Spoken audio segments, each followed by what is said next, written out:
From landing a rover on Mars to researching how to capture and mine asteroids, NASA is innovating in ways that just a few years ago were unimaginable. I visited Johnson Space Center for a tour of their robotics lab, where engineers are designing robots to be used in the next generation of space travel.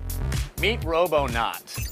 He has a head, torso, 2 arms, he's 300 pounds, and a version of him is currently on the space station assisting astronauts, which is a first for NASA. I'm going to meet him right now. So what are the kinds of things that you're hoping to have it be able to do in the future?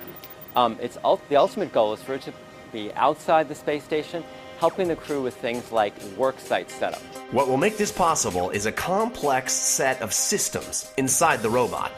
All of the motors for the hand are actually back here in the forearm, and they actually pull and push on tendons antagonistically to be able to move each of the finger joints. Wow. So that's how this motion is actually being created. So that works basically just like the muscle systems of a human arm. Very similar, yeah. And we've got force sensors also on all those tendons so we can detect how much force we're pulling on with the fingers so we can control the grip strength. Here is Robonaut's hand with the skin off. It's pretty awesome, if not a little creepy if you've seen Terminator.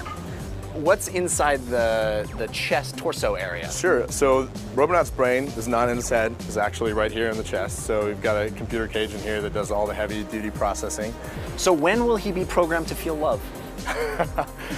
It's on the list. It's on the list. somewhere. Okay, good. I'm glad that's worked in. Robonaut can do a surprising number of things. It can shake hands, it can use a drill, and it can even lift weights. So I hear that Robonaut is a champion weightlifter. He's pretty good. Can we have a one-on-one? Sure, absolutely. Robots versus humans for the fate of humanity? All right. I can do that much. He likes slow control. That's the way to maximize your pump. I like your style. Oh, jeez. Okay. That's hard. That's difficult. Robonaut winning. Humanity losing. All right, point made, Robonaut. You have this round. Would you care for a game of chess?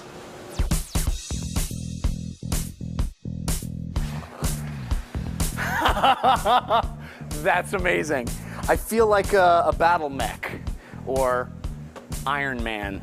Robonaut is just one way NASA is using robotics to assist with necessary human functions. The other is with this exoskeleton. It weighs 57 pounds, and it uses robotics to give you added movement, collect data, and give you potentially superhuman strength. NASA wants astronauts to be able to wear suits like this while in space, possibly giving them extra stamina and strength. I wish I could convey to you exactly how I feel, but words fail me. Even though the motors aren't operational, I'm not getting the added strength and benefit that these are eventually going to give. I feel like if I jumped, I would leap out of this building right now. It's an incredible feeling. Yeah, when the motors are powered, when they are turned on, it augments their strength and it augments their ability. So right now there are 4 degrees of freedom, 4 active degrees of freedom at the hips and the knees, so that you can feel that here and here. And your other degrees of freedom are passive. Right. What is all this stuff? So what you have here in the backpack is your main brainstem computer. Okay. So if you think about it, you have one main computer that then does distributing computing throughout each of the joints. Well, you could imagine it replacing the need for forklifts or, you know, just doing sort of mundane tasks where you could lift and move things that normal humans couldn't. You know, people talk about this is the decade of the exoskeleton, and it's just going to get lighter and smaller from here. Wow. So you're saying this is the decade of the exoskeleton, so by the end of this decade, I'm going to have one of these, is what you're promising me. I think that is very possible. I love it. Of course, you can see where all this research is headed. First NASA, then someday, who knows, maybe we'll all be wearing robotic suits. Can you say Iron Man?